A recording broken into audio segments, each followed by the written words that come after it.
Hello, good afternoon, how are you? Families, dear families of English for Africa. I'm Zenebe and this is English for Africa. And today I'm here to teach you about personal pronouns. If you remember last time we talked about the grammatical forms and rules of using personal pronouns.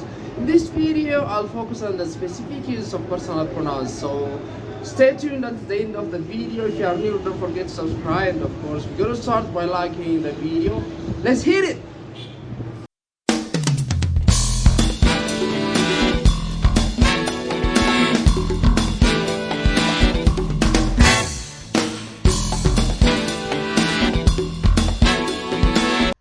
Uses of personal pronouns, English for advanced learners. Hello, welcome back again to your channel. In this video, I'm going to share with you 15 basic rules about the use of personal pronouns in the English language. Brief examples. We're going to start with rule number 1. The pronoun I is always a capital letter. When you write in a sentence, whatever place it comes at the beginning, at the end, or in the middle of the sentence, it's always written with a capital letter. For instance, Mario and I are good friends. Rule number 2. You is the only second person form in the English language. For example, you are quite right, Ahmed. You are late, all of you. Rule number 3. We use the subject form when the pronoun is the subject. For instance, I couldn't tell you. Well, he's quite tall. Rule number 4. We use the subject form when the pronoun is not the subject. For instance, you describe him to me. Rule number 5. We also use the object form when the pronoun is on its own. Let's compare the examples below. Who invited Matthew? I did. Who invited Matthew? Me. In the second example, me is used in the object form because the pronoun is on its own. Rule number 6. We can use the coordinating conjunction and or with a pronoun, especially with I and the you. Let's have an example. Matthias and I are good friends. Would you and your sisters like to come with us? Sarah didn't know whether to ring you or me. So one thing you need always to remember here is that we normally put I or me last, so you can't say I and Matthias are good friends. Always I comes after Matthias. Rule number 7. He or him, she or her, and it are singular. He means a male person, she means a female person, and it means something not human, such as a thing, an action, or an idea. Let's have an example. I like Steve. He's a great fun. I like Helen. She is great fun. I like that game. It's a great fun. We also use it when talking about someone's identity. It means, in this context, the unknown person. Look at the example below. There is someone at the door. It's probably the milkman. Rule number 8. We, a plural pronoun that refers to more than one person or a thing. We means the speaker and one or more other people.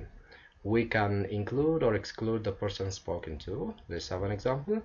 We are late. Yes, we better hurry. Here we is used to refer to you and I. We are late. You'd better hurry then. Here we refers to someone else and I. Rule number 9. We can use he or she for an animal if we know the animal's sex and we feel sympathy or interest. Let's compare these sentences. He's a lovely little dog. It's a really vicious dog. So we have known the dog sex, so we used he in this context. Rule number 10. We can use she or her for a country when we see it as having human qualities. The country's oil has given it or her economic independence. So you can use her or it in this place. Rule number 11. We sometimes use it for a human baby of unknown sex. Look at that baby, it's being sick. Rule number 12. We don't normally stress it, but we can stress this or that. Good heavens, 10:30? Is that the right time? Is that the right time? They or them is plural and can refer to both people and things. I like your cousins, they are great fun. I like these pictures, they are super. When it comes to the other use of the pronoun it, firstly, to refer to something non-human, for instance, a thing, a substance, an action, a feeling, an idea, or statement. Let's have an example. I've lost my wallet, I can't find it anywhere. This is a thing. Look at this water, it's a funny color. It has a funny color, sorry. So water is a substance here. We used it as a pronoun to replace it. Going on all those long walks was hard work. It was exhausting. We use it to refer to a feeling here. Love is a funny thing, isn't it? It's an idea, or you can say a statement. Everyone knows which it is. It was obvious. Here we use it as a statement or idea, so we use it to refer to an idea or a statement in these two sentences. We can also use it for identifying a person. Who is this photo of? Is it your sister? It can be also used as empty subject. It's raining. It's strange that your dream came true. We can also use to give emphasis in sentences. It was Mama who told me. It was Mama who told me. Rule number 15. Third person pronouns are unique even among pronouns. So the ability of third person pronoun to substitute for noun phrase is not shared with first person and second person pronouns in the English language. That means first person and second person pronouns do not replace anything. The first person pronouns refer only to the speaker or writer of a sentence, and the second person refers only to the real or imagined audience. Look at the examples below. I see you. I here refers to the speaker and you refers to the audience. So that means the first person pronoun I and the second person pronoun you do not substitute for other noun phrases. They are just themselves, that means the speaker and the audience respectively. Now let's see how third person pronouns can replace a noun phrase in the following example. The young man in the yellow sweater asked who you were. He asked who you are.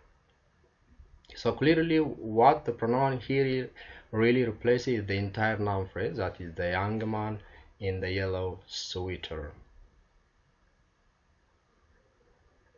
Let me say something about noun phrase at the end of my video. A noun phrase is a noun together with all of that noun's modifiers. In the preceding example, that is the young man in the yellow sweater asked who you were, he replaces the noun man together with all of man's modifiers, the pronoun modifier the and the young, plus the post-noun adjectival prepositional phrase in the yellow sweater. So the noun in the noun phrase is still the most important part of the noun phrase because the noun determines which pronoun to use, as we can see in the following example. The young woman in the yellow sweater asked who you were. She asked who you were. We use singular pronoun to replace the whole noun phrase here because woman is singular. We use singular pronoun. The young children in the yellow sweaters asked who you were. They asked who you were. They is used here because the most important is the noun children, which is plural, so we use they to replace the whole noun phrase. This will take us to the end of our today's session. If you are new, don't forget to subscribe and of course like and share the video. I'm going to see you next week with another video. Until then, see you.